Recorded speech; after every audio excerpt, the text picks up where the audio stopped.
What's a mistake that your parents made in raising you that you find yourself repeating on your child?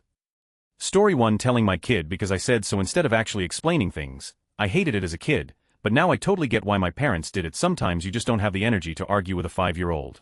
Story 2. Being too lax on the sense of humor. My daughter was always mature enough to know when and where it was appropriate. My son is going to get in some trouble, and I'm going to have to laugh my off while being really mad at him.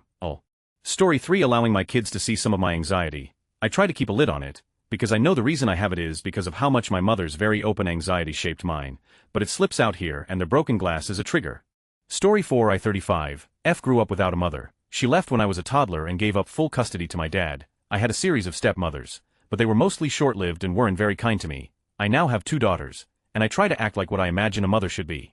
My references for behavior are from a mishmash of friends' moms and movie characters. I just hope I'm doing well by them. Story 5. My dad was a workaholic and never got much time to spend with him. I find it hard to spend time with my kids. In there physically, it's just hard emotionally. Story 6. Taking their bad mood out on me emotionally, not physically, then feeling guilty and overcompensating by being extra sweet later after calming down. That leads to a disorganized attachment style and fear of intimacy. Kids shouldn't be subjected to such emotional volatility.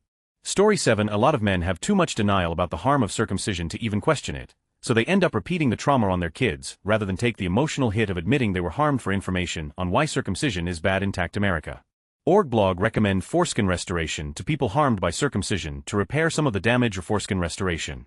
Story 8. They really had an indirect way of getting me to do things instead of just telling me honestly what they thought I should do and why. Lots of absolutes, lots of exaggeration. I don't find myself repeating this. I talk to my daughter with respect. Story 9. My mother was alternately either over or underprotective, as a result of which I developed severe emotional problems and had a real lack of trust and confidence in myself and the world during my teens. Took me a very long time to come to terms with after many disasters. My father wasn't involved much in my upbringing due to divorce and my mother blocking him out of our lives mostly. It is later that I rekindled my relationship with my father. Story 10. Not the answer that you're looking for, but I have 2 cats that have been healthy up until last month. I have become a neurotic, overbearing mess. Not that I've ever been a laid-back person, but this is overboard even for me. If I'm like this over 2 cats, I can't imagine what I'd be like with children. So this has made me take a step back from having kids. Story 11. Not kicking my other brother out of the house even though he was using drugs and molesting me for years. Now, I have 2 sons 23-33 that won't leave the house and get jobs because I didn't learn about boundaries and kept making excuses for them like she did. Story 12. Yelling. I am constantly working on it, but my mom was a yeller and I am too. It didn't work on me, so I don't know why I'm frustrated that it doesn't work on my kids either. Story 13. Losing my temper occasionally is about it, but unlike them I force myself to cool off after I realize it, which is usually only a couple, literally 1 or 2 words into the blow-up. Story 14. Not with my own kids, but with my pets I let my neuroticism drive me to treat them harsher than I should. My stepfather was very verbally and physically abusive, and my mom was a very volatile and emotionally fragile woman.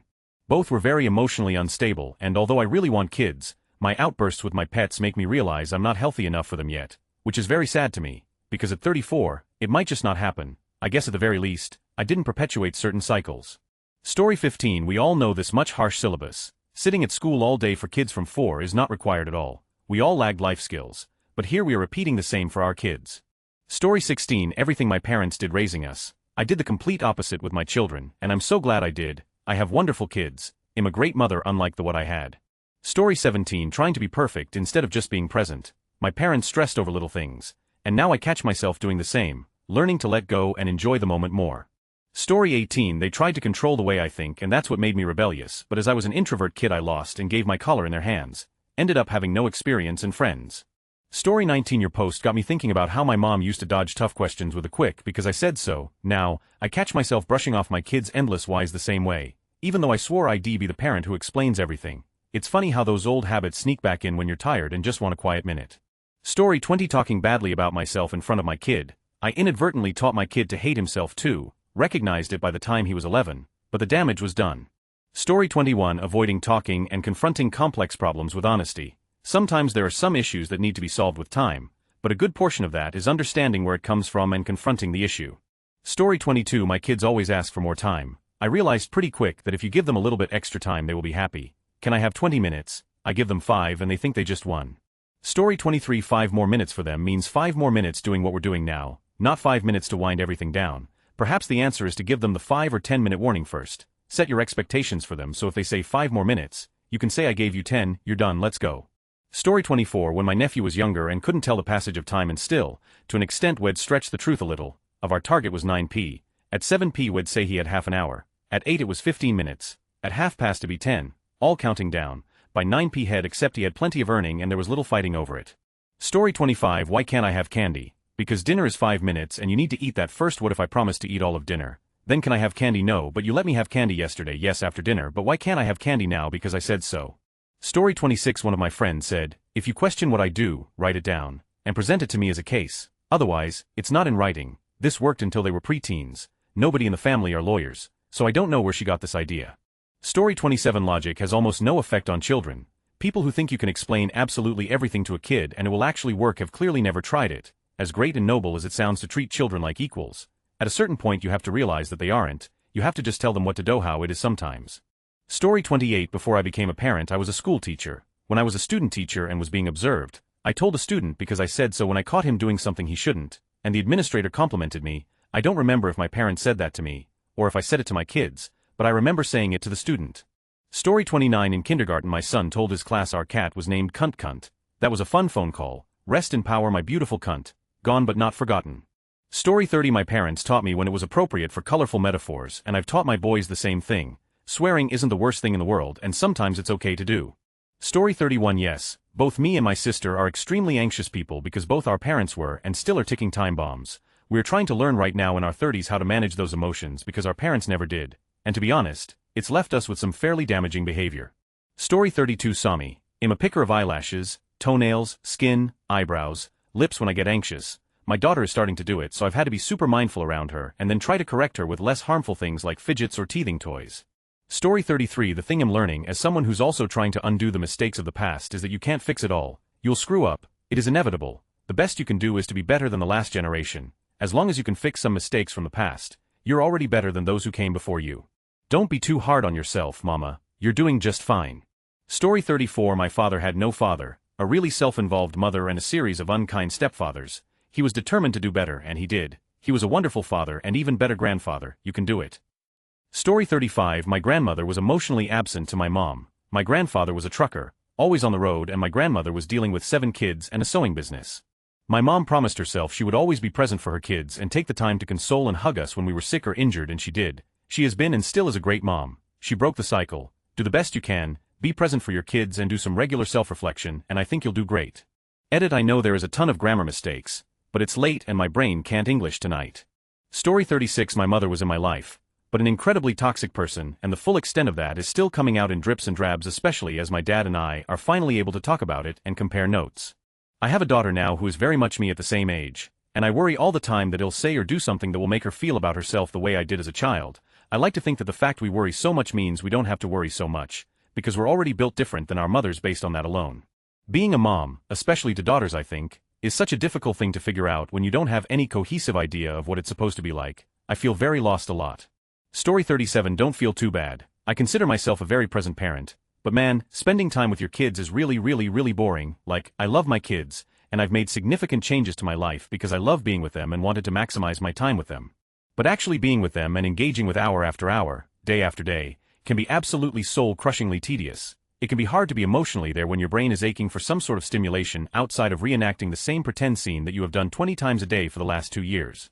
My rule is that as long as you're not on your phone, and you're engaging 20% as much as they are, you're doing okay. Some play sessions I can be there 100, fully participating in every action, but most of the time just being there and making a bit of an effort is more than enough. No1 is able to provide the level of engagement their children desire. Story 38. 1000. This. My wife and I have both undergone drastic career changes, teachers to engineering and advanced degrees in the last 5 years, with 2 kids. Oldest is 6. I can relate to my dad losing his back in the 90s because he was up until the wee hours of the night trying to stay on top of his field in order to guarantee food on the table. Story 39. My cousin was worried about this with her kids, so she started giving them a timer on it. Basically, for the whole day, they are allowed 3 hours of screen time that they can use whenever they want, but when they run out, that's it, and they have to do different activities: read, color, arts, crafts. She enforces this with herself and her husband too. She says it's helped the kids figure out hobbies and for her and their dad to spend time off their phones as part of their wind down time. They instead have been able to pick up their old pre-kid hobbies. Obviously, there are exceptions if someone stays home from school or if it's a holiday or birthday. There are flaws in the system, she's the first to admit it, but she says that overall, it's made everyone more accountable for their screen time and she's not worried about her kids not having attention spans. Story 40 So far I think I'm here too, but my kid is still so little. One I hope I don't do is volunteer his time without asking him. My well-meaning mom would overextend herself and expect us to as well.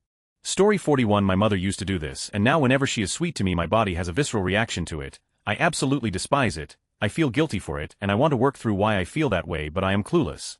Story 42 Honest question. What is the downside to it? Other than the trauma of course, because the only things I've really heard are decreased sensitivity, speaking as someone who is circumcised. Story 43 This is probably the thing about anti-circumcision crusaders that most bothers me, the claim that the vast majority of men who are unharmed by circumcision are somehow in denial, and if you're not as neurotic a wreck about your penis as an anti-circumcision crusader, then there's something wrong with you. Anti-circumcision crusaders want to believe that their problem is their penis, instead of their beliefs about masculinity. Anyway, I appreciate that you, the reader of this comment that I'm writing, chose to click to reveal it even though it's at a strongly negative score. If you're looking for good medical research on circumcision rather than fearmongering, the Wikipedia article has a lot of good citations. Story 44 This is the way. I decided no kids solely because I knew I'd do the same thing to them and didn't have the mental energy or ability to care for kids properly. Story 45 I feel this. Lately I've been coming to terms with how my parents really screwed up my teenage years by making me feel like a burden. It was never explicit, and they had their own problems, including financial, but it was there. So it always felt like I was putting them out if I wanted to get something or go somewhere, and as a result I just didn't do a lot outside of studying and gaming with a few video games I had. I'm sure this is causing issues for me now in some way, but the biggest thing is probably that I feel like I missed out on a big part of my adolescence. Story 46 This is so real. My parents were very emotionally neglectful, and I did this with my son early on because somehow in my head, it meant I loved him more than my parents loved me. Thankfully, I have a great husband who constantly kept me in check, even when I fought back, defending my decisions. Granted he's only 3-5 now, but it's having to backtrack and set boundaries. The tantrums are endless, but I know in the end it's what's best for my son. Story 47 Not a parent, but whenever I was in charge of a friend's 3 kids, I would announce all right, Jones kids, we are now on a 15-minute countdown until we leave, then I would update them at 10, 5, 3, and 2 minutes. I'd get up and announce we had 1 minute before departure, and it was time to put shoes on, find coats, and go to the bathroom. They were good kids, and I never got an argument, just the occasional anti-gin, I can't find my socks, to which the answer was always that's cause I ate 'em, while I helped them look. Story 48 This isn't what people mean when they're talking about that though. That's a totally reasonable exchange. They mean dictating your children instead of leading them and not explaining big, important things because it makes you uncomfortable or you don't feel you should have to explain yourself to a child. As long as it's in an age-appropriate manner. The best kids adults I know were spoken to like adults age appropriately.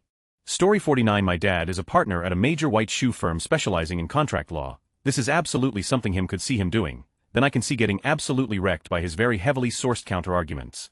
Story 50 reminds of that Louis C.K. bit about trying to answer a kid's million why questions. At some point you just find yourself yelling because some things are and some things aren't. Story 51 100 It's hilarious seeing people pretend kids are just small adults with full reasoning skills etc. No, they're little idiots, but that's okay. Your job as a parent is not to treat them as an adult or an equal, it's to be the parent and give them as much as they can handle and cover the rest with because I know best. Over time what they can handle increases and then one day they can make their own decisions. Yeah, you did it. Obviously it's a problem if you never teach your kids anything, but sometimes you just don't have time for their bullshit. Life needs to happen and a 20-minute debate that boils down to I don't wanna isn't on the cards.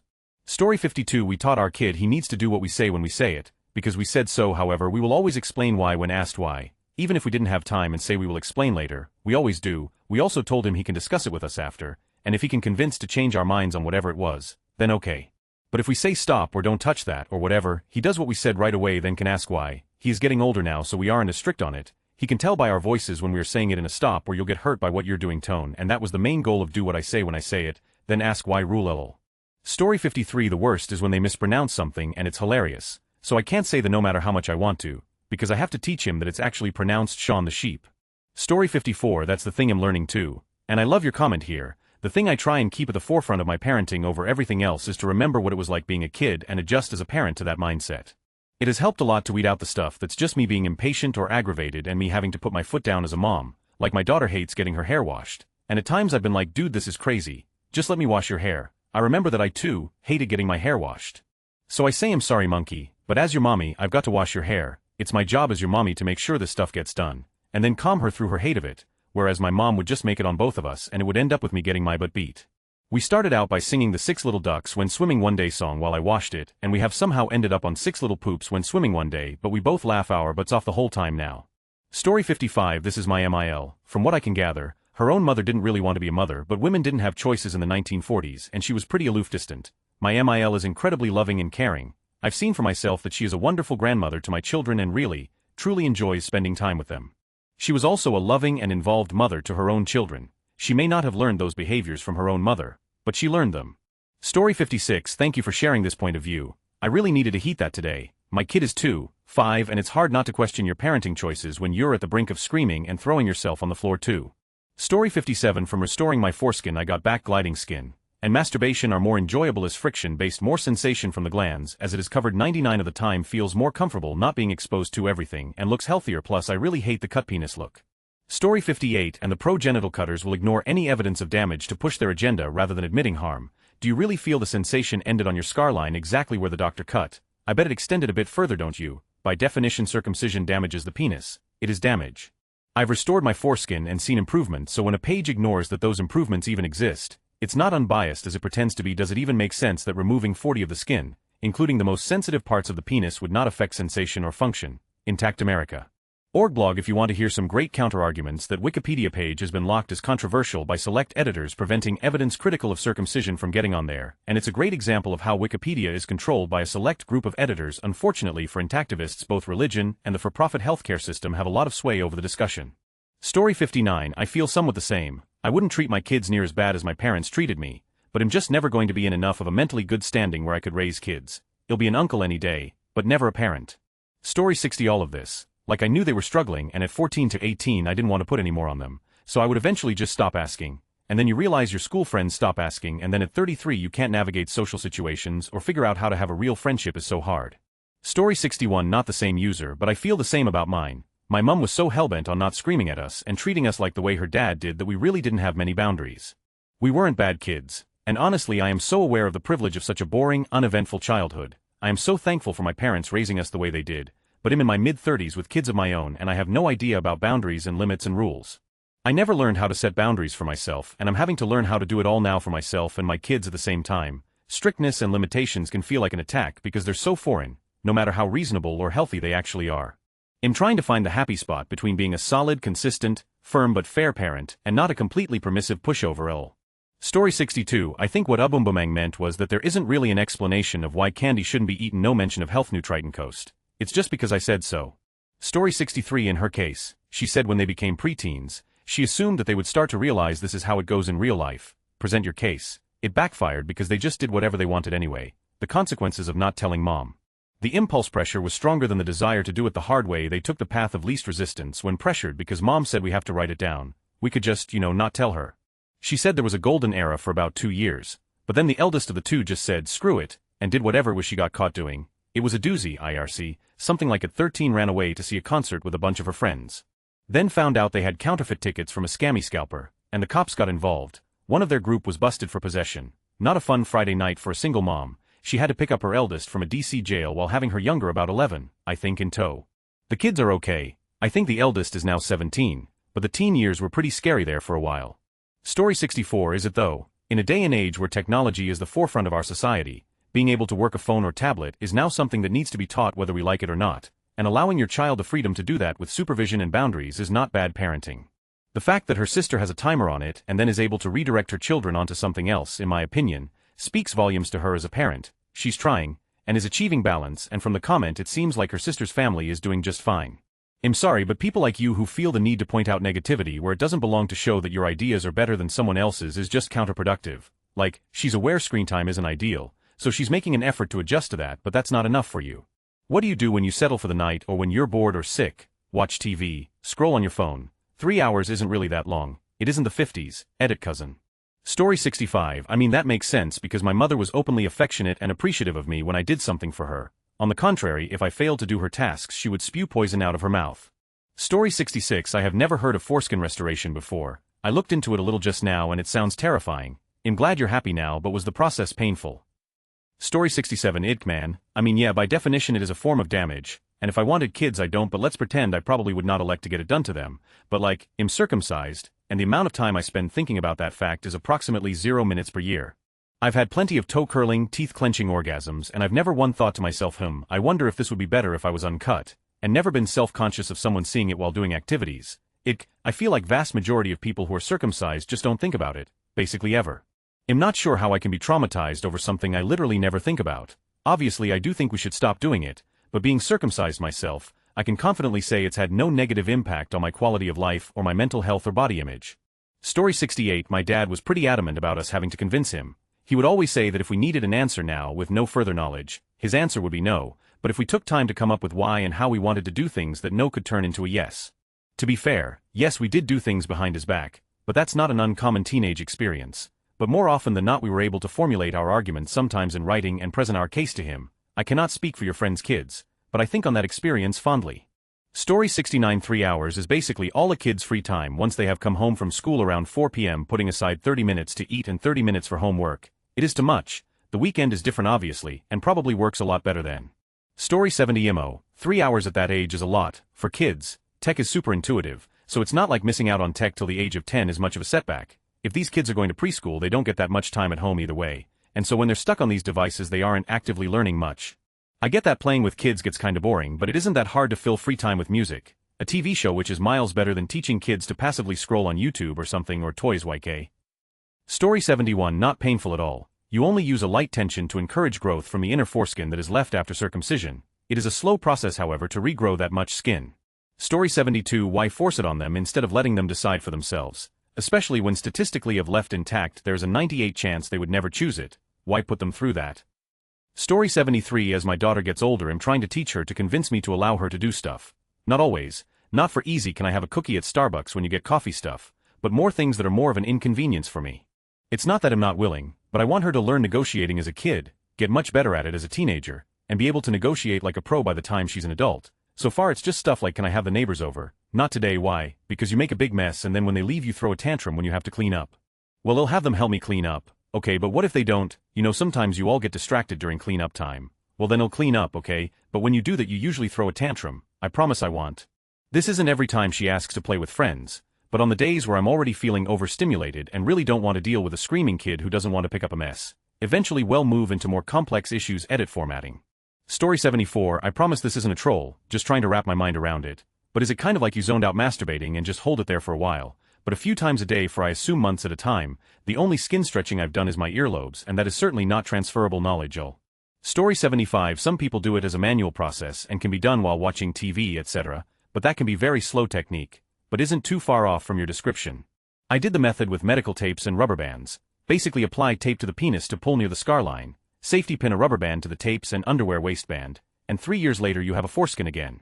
Story 76. That sounds probably painful, but I'll take your word at it that it's not. Good for you, man. This should be more common knowledge. I've known tons of dudes that have mentioned that they feel robbed of their foreskin. So good on you for spreading awareness. Story 77. 99 of the comment was justifying why it is okay because he doesn't think about it at all. Then second to last sentence is a simple I mean I don't think we should do it. It's not you. Story 78. It's them. I can think we should stop the practice while also thinking that I haven't been negatively affected by it. Those things aren't mutually exclusive. This idea that most men have some deep repressed psychological trauma from circumcision is absurd. You don't need to make up bullshit excuses for why the practice should be stopped. Just say it's pointless and end it there.